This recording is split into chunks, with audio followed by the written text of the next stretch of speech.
Alors le No Music Festival aura lieu les 11 et 12 juillet au Zénith de Dijon, mais un Zénith complètement revisité parce que 3 scènes. La scène intérieure telle qu'on la connaît, mais aussi 2 scènes en extérieur. C'est un gros pari pour une première édition, 27 groupes, dont une dizaine de têtes d'affiche internationales, une dizaine de groupes nationaux et une dizaine de groupes régionaux.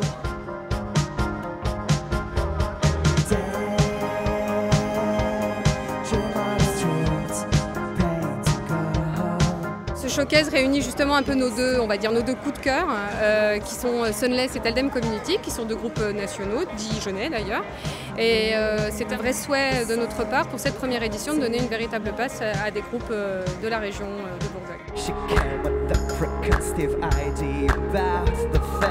D'abord, c'est une très bonne idée que ce festival, ce sera le premier qui mêle à la fois nos groupes, nos chanteurs avec le vin. Je trouve qu'il y a une vraie symbolique à travailler là-dessus. Ça fait partie aussi d'une Côte d'Or telle qu'on l'aime, vivante, créatrice, et en même temps inscrite dans ces grandes traditions qui font la réputation de notre beau département. Et vous le savez, on a lancé un prix qui s'appelle le prix Jeunes Talents.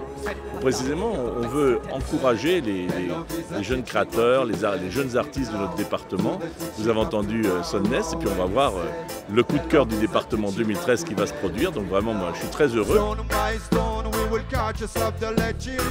L'idée a séduit. Je crois que c'était la première fois qu'un groupe de musique était sélectionné pour ce prix. Donc on est flattés. C'est l'occasion aussi de présenter un petit bout de cet album sur scène en avant-première du festival.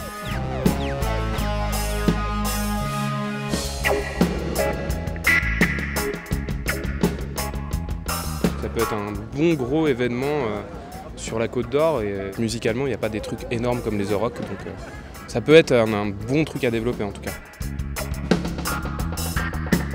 Le cadre sublime, c'est super d'avoir la possibilité de rentrer là pour faire de la musique, partager quelque chose avec les gens.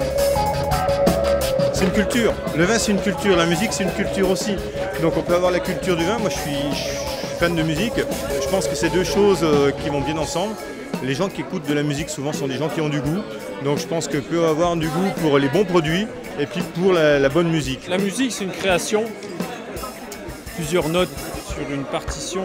Pour moi le vin c'est aussi une création, produit de terroir, par excellence en Bourgogne.